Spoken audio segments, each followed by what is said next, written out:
오늘은 말씀을 듣기 전에 빌 포터라는 분의 영상을 하나 보겠습니다. 5분이 조금 넘는데 여러분 영상 매우 감동적인 영상이에요.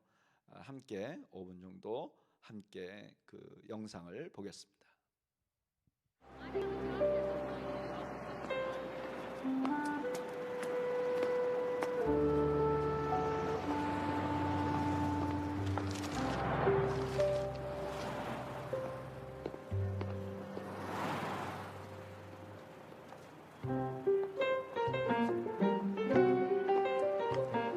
All the October states.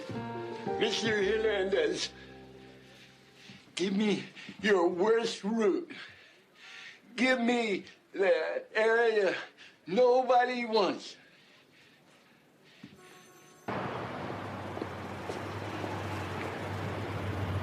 Some people say a man is made out of mud. A poor man's made out of muscle and blood. Muscle and blood and skin and bones. A mind that's weak and a back that's strong. Yeah. Good morning. My name is Bill Porter, and I would like to take a moment of your time to tell you about some of the many. I don't think so. Who is it? Some charity guy. Don't get ready to go. Yeah. Hey, don't let the dog. Yeah. My name is Bill Porter. What? My name is Bill Porter. And I was wondering if I could take a moment of your time to show you. I really don't need anything, but I respect what you're doing so much. Here, I'd like to help you. I don't need charity.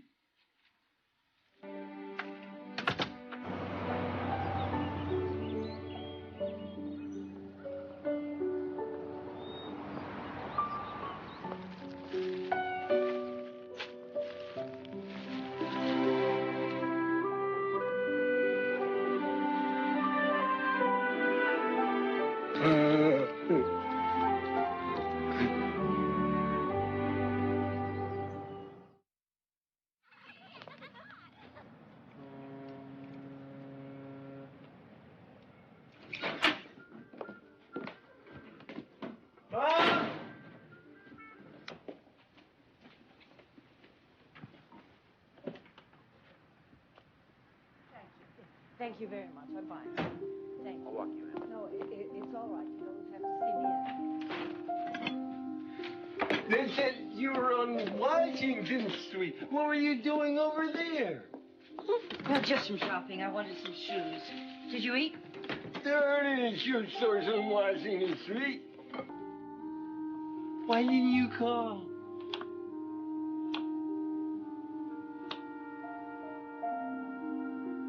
Huh?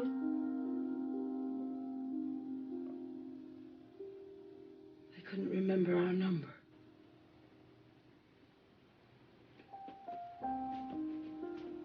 Oh.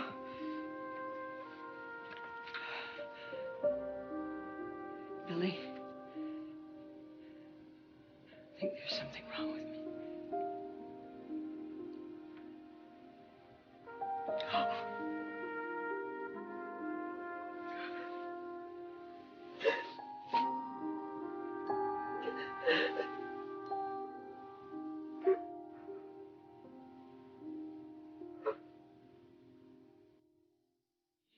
Laundry detergent. And at $3.95 a box, you can see what a great savings that is. How many may I put you down for? 2. Really? And a large bleach.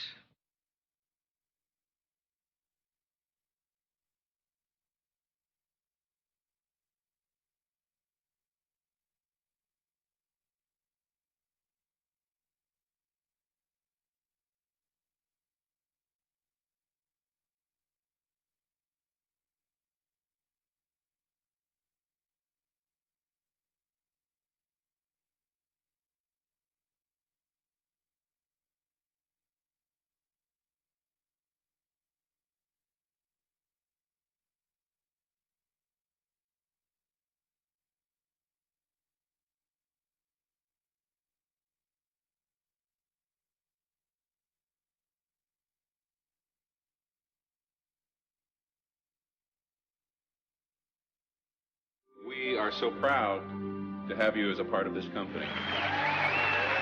Bill Porter, Salesman of the Year.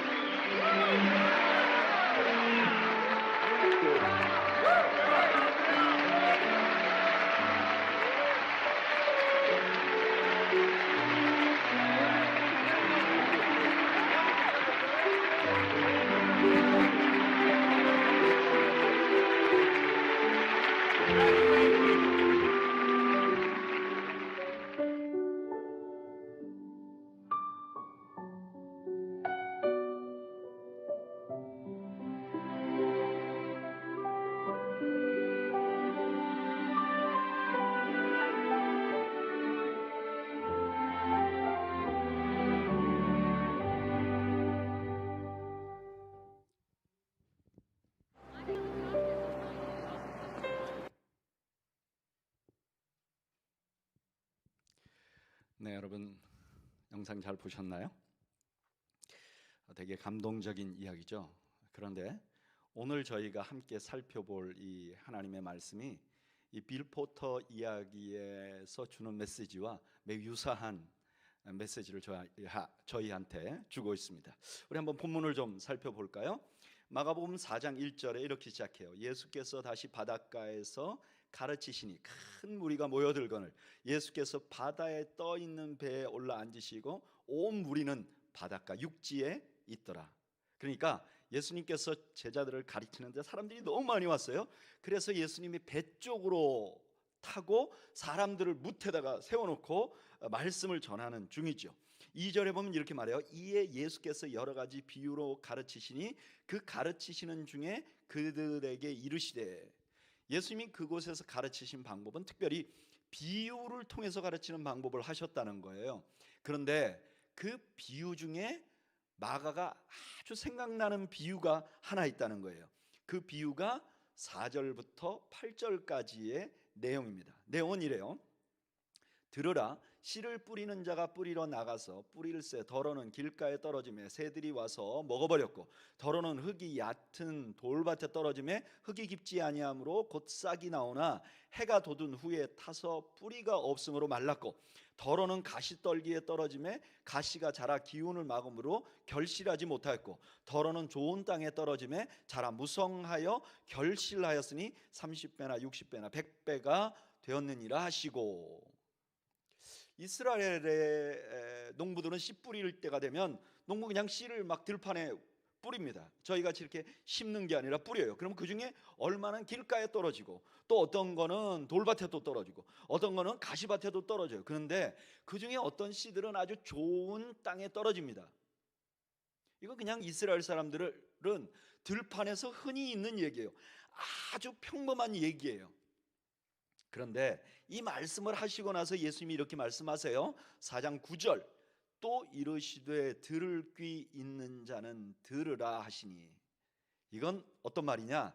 이 비유는 너무 쉬운 비유야. 우리가 들판에서 볼 수 있는 이야기야. 그러나 그 안에 포함된 의미는 매우 깊은 것이야. 더 중요한 어떤 의미가 있는 말씀이야 라고 말씀하는 거죠. 그러면서 이것은 들을 귀, 즉 말하면 준비된 사람들만 알아들을 수 있는 것이야 라고 말씀하시는 거죠. 10절에 보면 이렇게 말해요. 예수께서 홀로 계실 때 함께한 사람들이 12 제자와 더불어 그 비유에 대하여 물으니. 당연히 제자들이 이해를 못한 거예요. 그래서 예수님께 말하는 거예요. 예수님, 그 들을 귀 있는 자만 듣는다는 그 의미가 뭡니까? 이 비유에 담겨있는 팩트 말고 의미가 무엇입니까? 그렇게 물어봅니다. 그랬더니 예수님께서 14절부터 그 비유에 대한 설명을 해주십니다. 내용을 보면 이래요.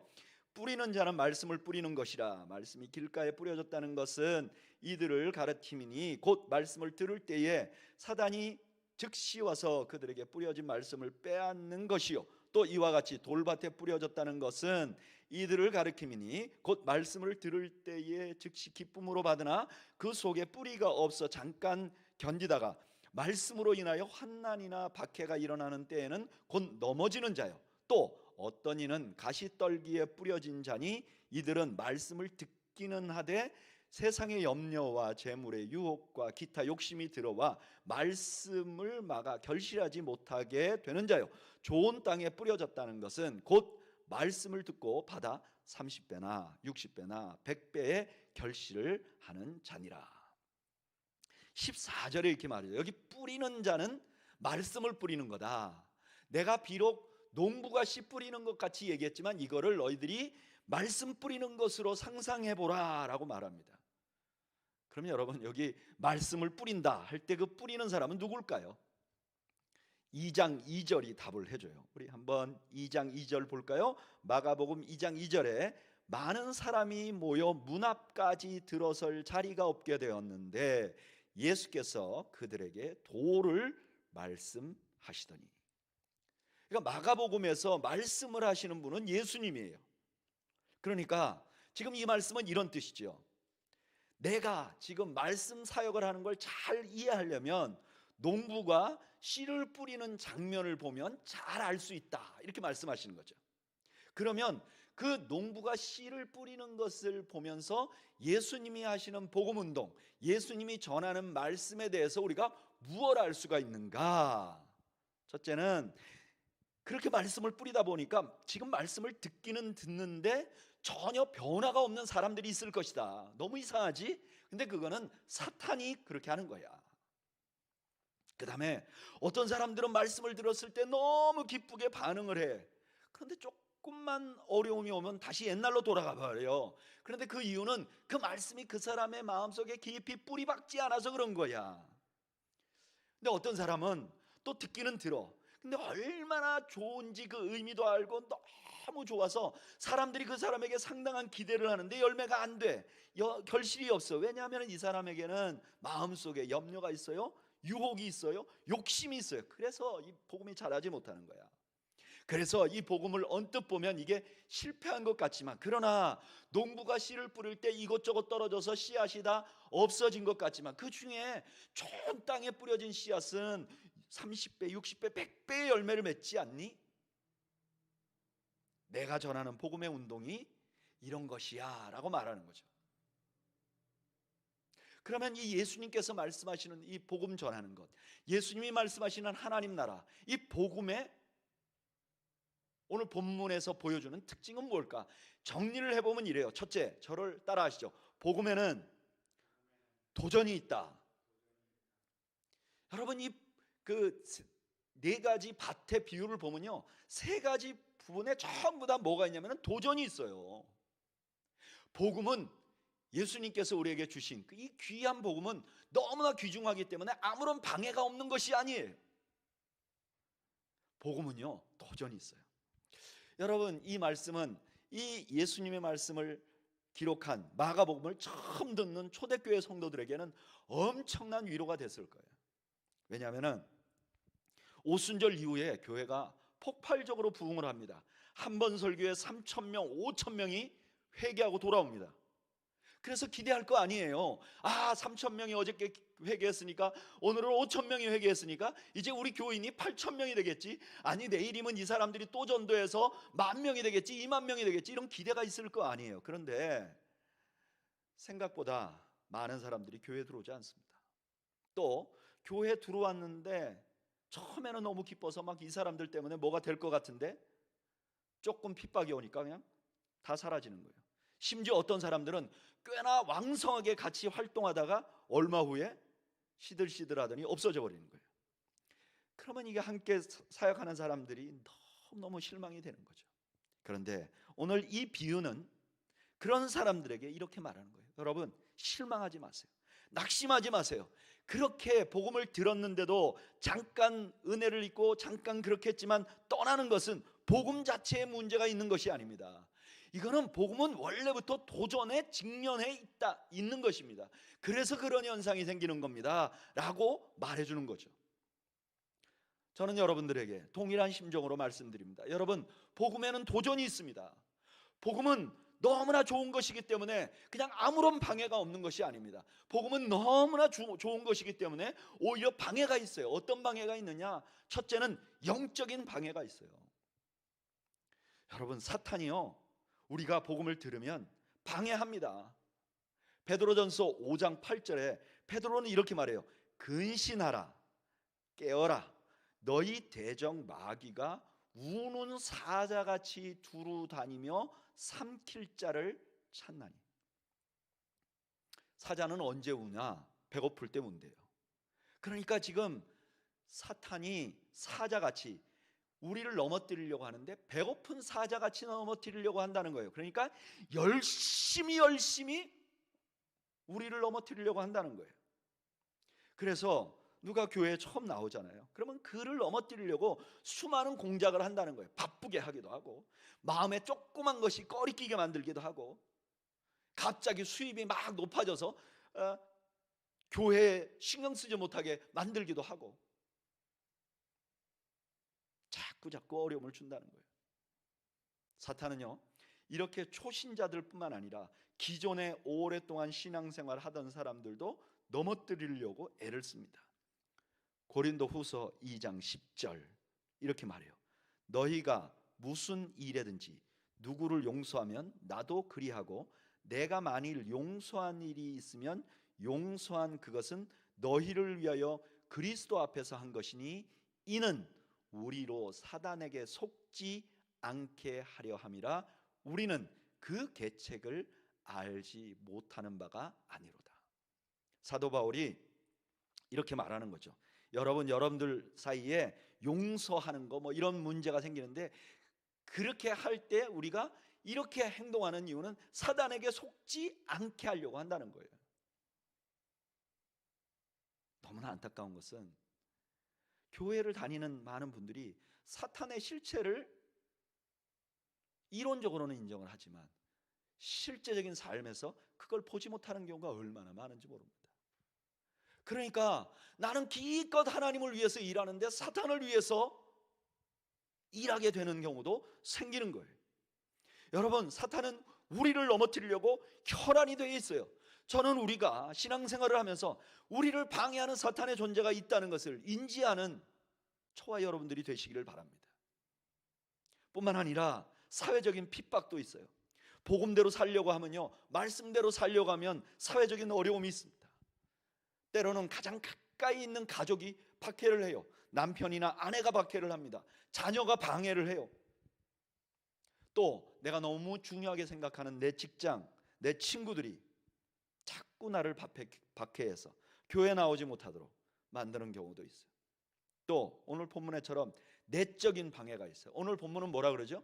세상의 염려, 재물의 유혹, 기타 욕심이 신앙이 자라는 걸 막는다 그래요. 염려나 유혹이나 욕심이 신앙이 자라는 걸 막는다는 거예요. 여러분들에게는 어떤 것이 가장 와닿으세요? 어떤 것이 여러분들에게는 가장 큰 신앙의 장애물이세요? 염려세요? 유혹이세요? 욕심이세요? 여러분, 이 모든 것은 우리가 영적으로 자라나는데 방해하는 요소라는 사실을 우리가 인지해야 돼요. 이 말씀을 유진 피터슨이 쓴 메시지 성경에서는 조금 우리에게 더 와닿게 이렇게 말해요. 천국의 소식을 듣기는 듣지만 해야 할 온갖 일과 갖고 싶은 것에 대한 염려로 짓눌려 있는 사람을 가리킨다. 스트레스에 숨이 막혀서 들은 것조차도 아무런 소득이 없다. 스트레스가 많으니까 그냥 주일날 교회 와서 예배를 드렸는데 그게 그냥 소용이 없다는 거예요. 우리 신앙을 막는 존재가 있다는 거예요. 중세에는 우리가 신앙적으로 잘하는 것을 영적으로 성장하지 못하게 하는 치명적인 7가지 죄를 기록해 놓고 성도들에게 이런 거 조심하라 그랬어요. 그 7가지가 뭐냐? 교만, 탐심, 게으름, 정욕, 시기, 분노, 탐식. 저는 이 마지막에 탐식이 있네요. 탐식. 음식을 좋아하는 것도 신앙에 이렇게 자라나는데 장애가 된다는 거예요. 참. 분명히 개인적인 상황은 다르지만 우리는 우리 안에 있는 죄된 성품이 우리가 좀 자라나는데 방해가 된다는 거예요. 그러면 왜 도대체 복음이 전해졌으면 그냥 스무스하게 되면 좋은데 이 복음에 대해서 왜 방해가 있는가?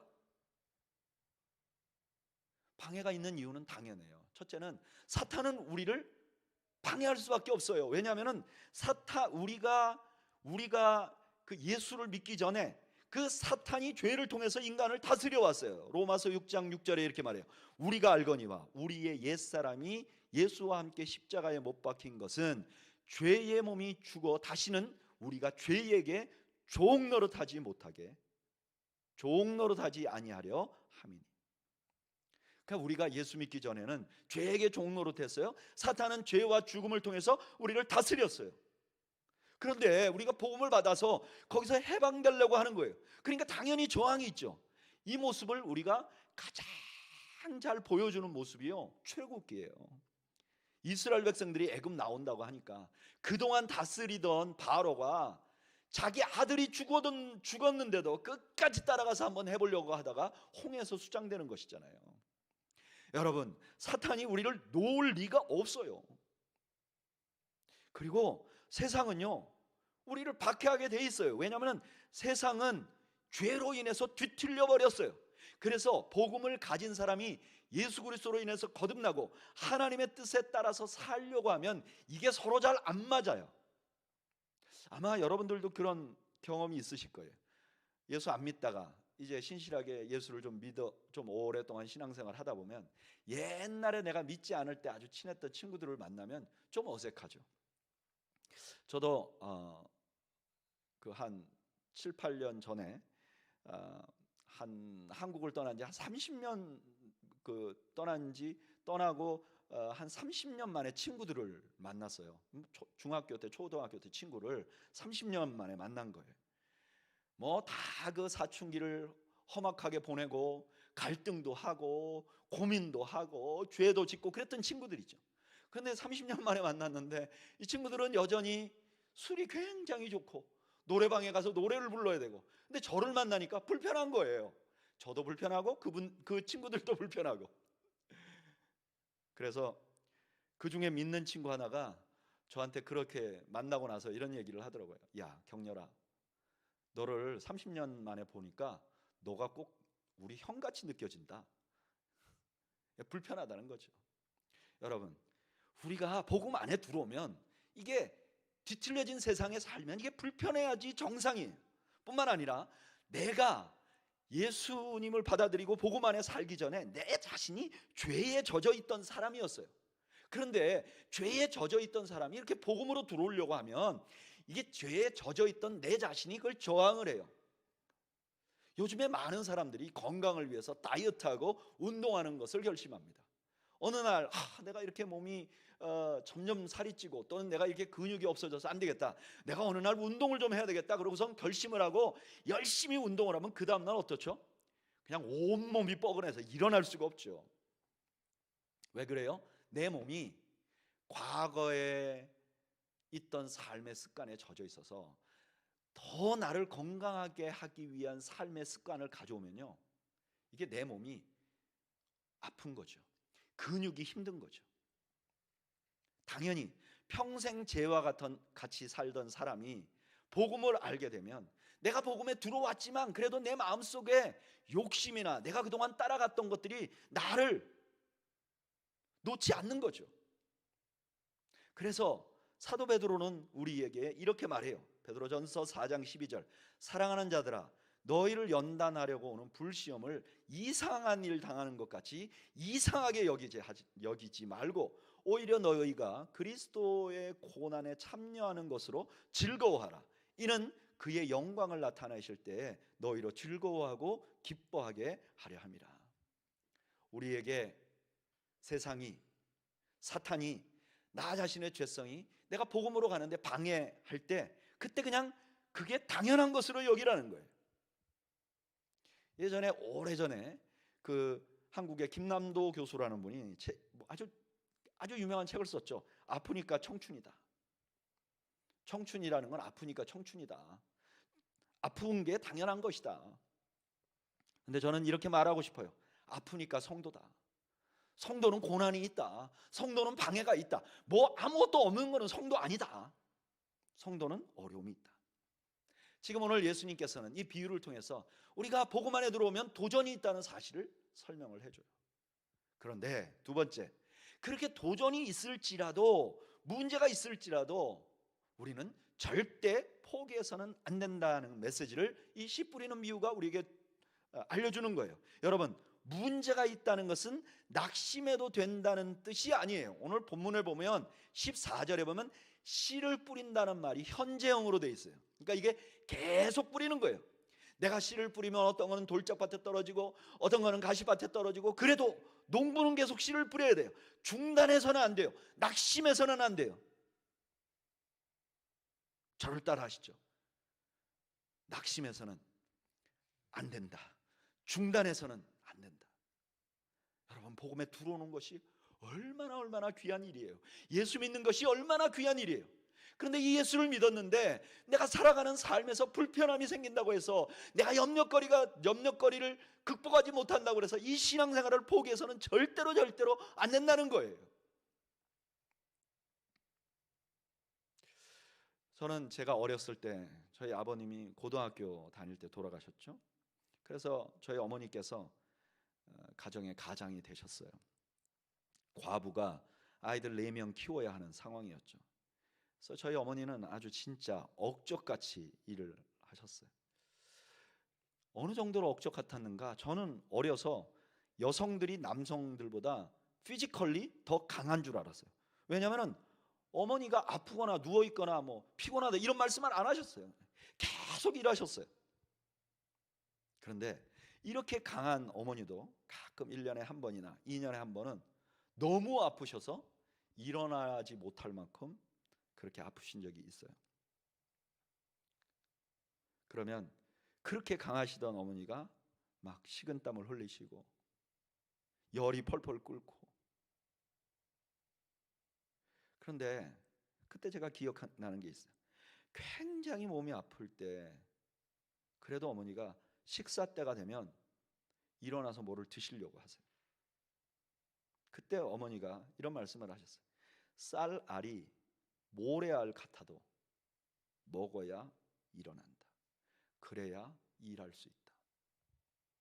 엄마, 드실 수 있겠어요? 그러면 쌀알이 모래알 같아도 먹어야 힘이 나고 그래야 일을 할 수 있다.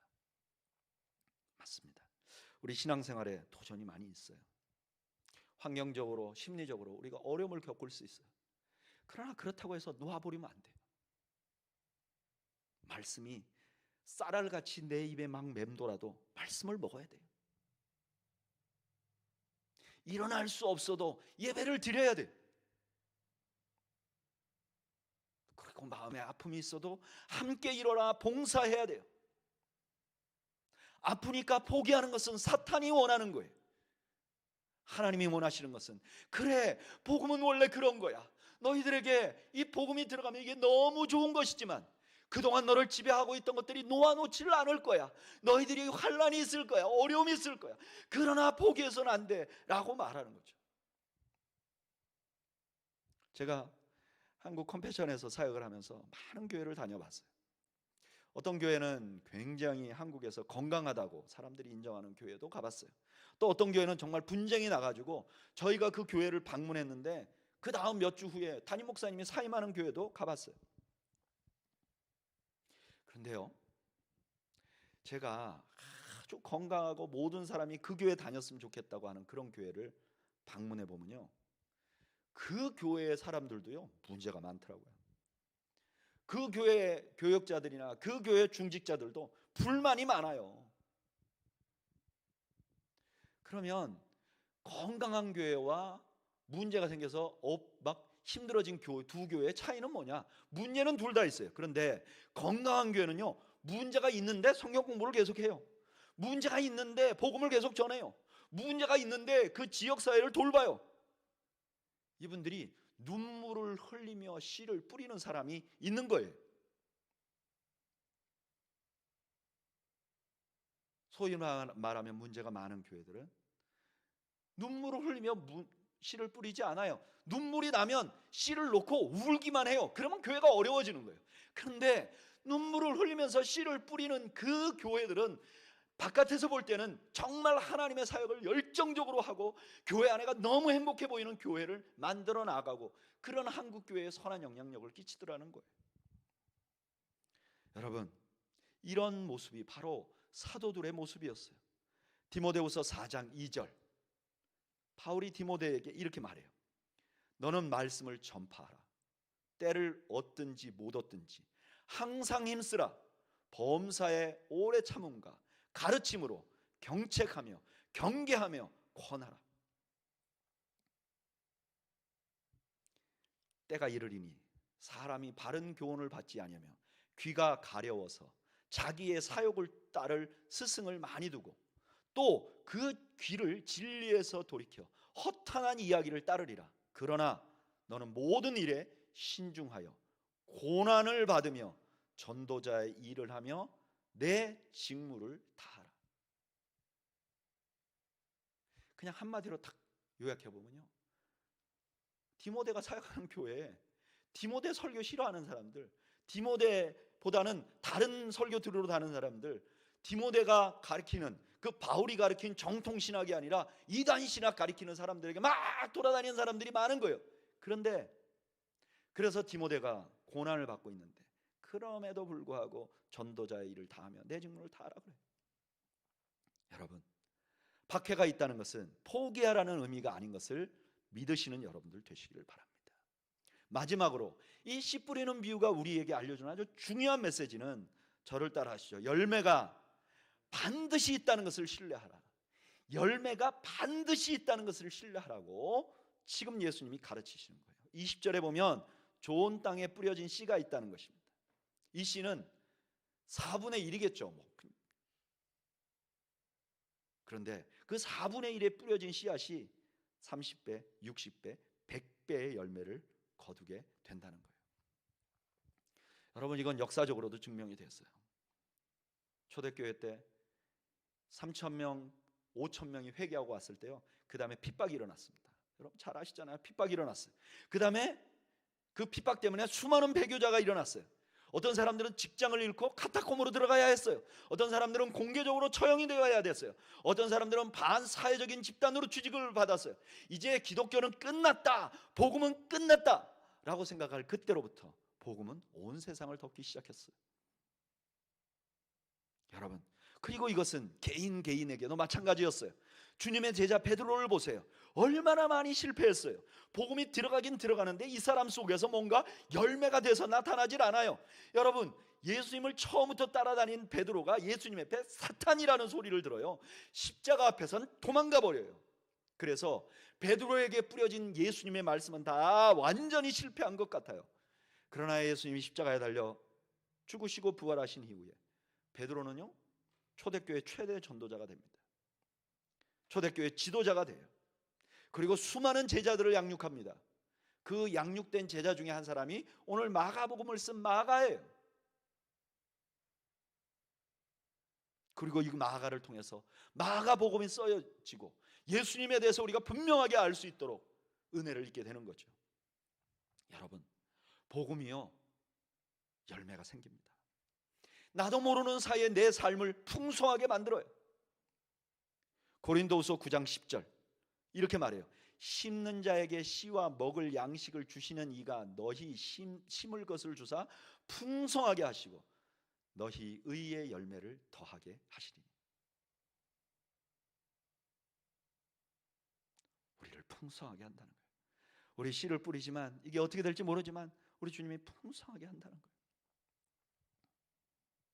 나는 그레이스밸리 교회가 이 복음의 진리를 신뢰하는 교회가 되기를 축복합니다. 여러분들이 1년 반 전에 이 교회를 세울 때 꿈꾸던 교회가 있었을 거 아닙니까? 그 꿈꾸던 교회는 어떤 교회고 그 교회는 어떻게 달성해야 할까요? 그 꿈을 우리가 어떻게 만들어 나갈 수 있을까요?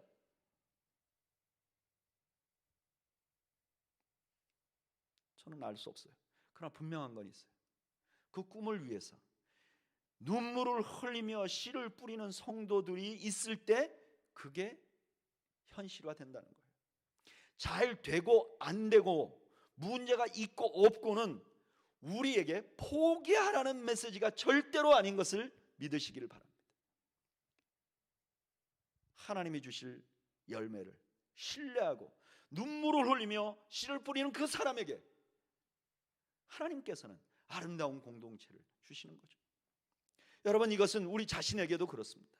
우리가 신앙생활 하다 보면요, 참 진짜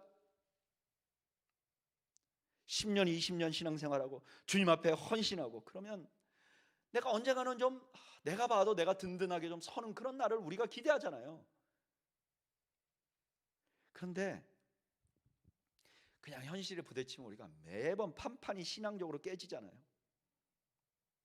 저는 이번에도 그랬고, 목회를 하면서 이제 임직자들을 선출할 때 이렇게 인터뷰를 해보면, 이렇게 대화를 해보면 대부분의 분들이 이렇게 말해요.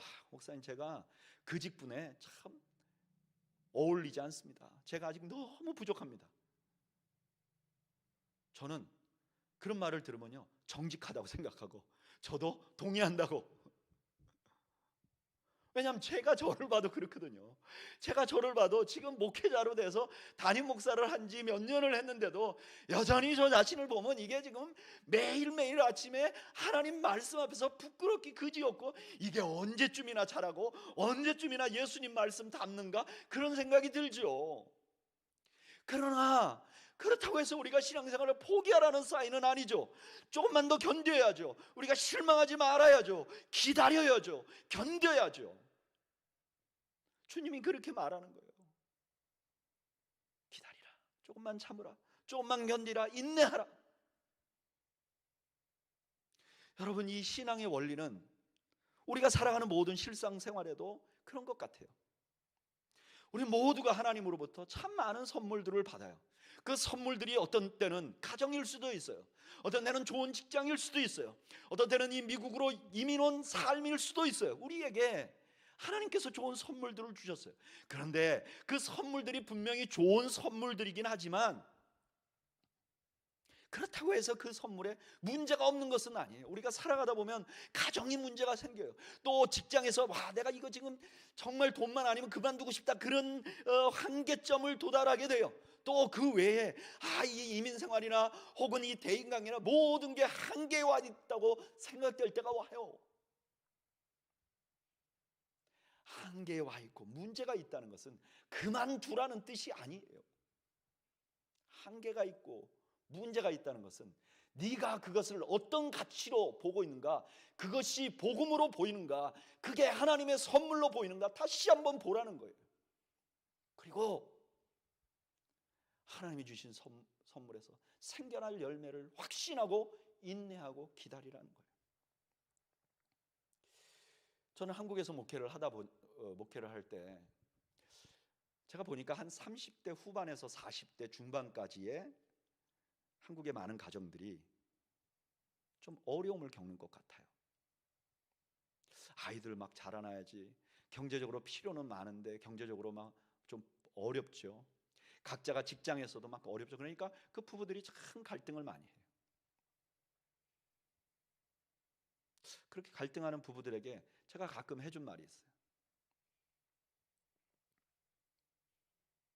내가 산에 가보니까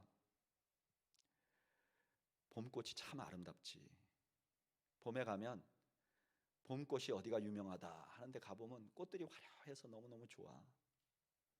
그런데 봄꽃은 웬만큼 많아가지고는 산을 다 뒤덮지 못해. 가보면 어떤 군락에만 봄꽃이 있는 것이지 산 전체가 봄꽃에 의해서 울긋불긋해지는 경우는 거의 많지 않아. 그런데 가을에 가면 멀쩡히 있던 나무들이 힘이 다 빠져가지고 진도 못 올려내서 나뭇잎들이 말라가지고 누렇게 변해.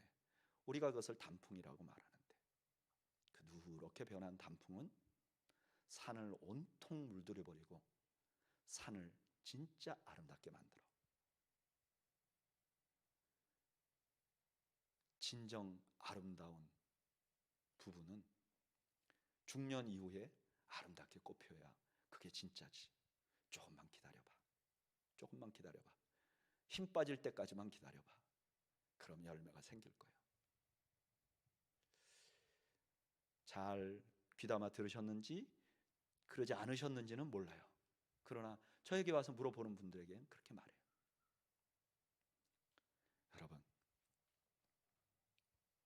하나님이 우리에게 주신 선물들도 우리가 그것을 가지고 있다고 보면 단점 같아 보이고 나를 힘들게 하는 것 같아 보이죠. 그래도 그것을 하나님의 눈으로 다시 한번 볼 수 있어야 되지 않을까요? 말씀을 정리를 해보죠. 오늘 예수님께서는 우리에게 복음에 대해서 가르치세요. 그리고 이 복음이 너무너무 귀한 것인데 그 복음을 받아 있을 때 우리는 필연적으로 고난을 만나게 된다는 거죠. 그런데 그것은 포기하라는 뜻이 아니라는 거예요. 좀 인내하면 그것이 반드시 열매를 맺힐 거라는 거예요. 그 열매를 바라보고 오늘도 인내하라고, 인내하며 씨를 뿌리라는 것이 오늘 씨 뿌리는 비유의 핵심 말씀이죠. 사랑하는 여러분, 우리에게 주어진 제일 큰 선물인 복음을 우리가 그렇게 간수하며 복음 때문에 인내하는 여러분들이 되시길 바라요. 뿐만 아니라 복음 말고도 우리 하나님께서 우리에게 주신 수많은 선물들에도 아마 그런 원리가 적용될 수 있을 것 같아요.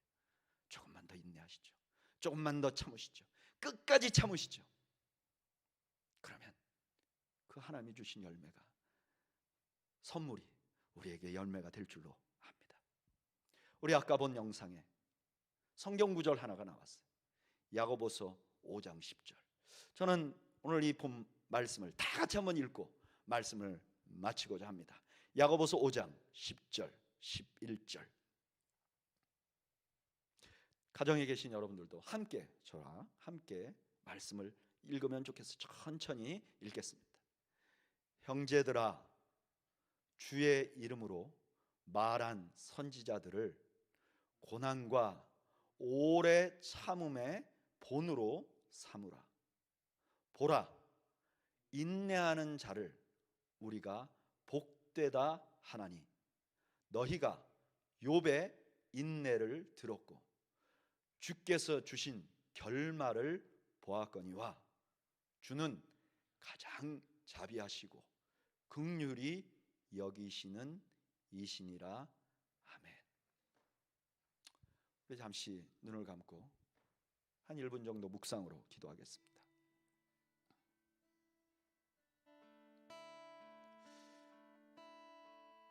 나는 지금 무엇 때문에 힘든가?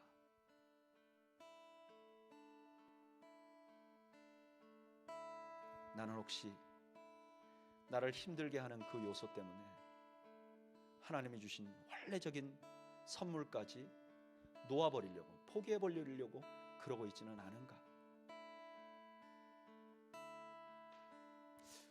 나에게 떨어진 복음은 어떻게 되고 있는가? 나에게 떨어진 복음은 얼만큼 잘하고 있는가? 너무나 잘하지 않아서 복음은 원래 그런 거야 라고 내 마음의 뒷방에 그냥 놓아두고 형식적으로 신앙생활하고 있지는 않은가? 우리 자신을 한번 돌아보기를 바랍니다. 그리고 주님께 이렇게 기도하면 좋겠어요. 주님, 견딜 힘을 주세요. 열매가 생길 때까지 끝까지 확신하고 인내하게 해주세요. 우리 잠시 기도 제목을 가지고 잠시 하나님 앞에 묵상으로 기도하겠습니다. 함께 기도하겠습니다. 아버지,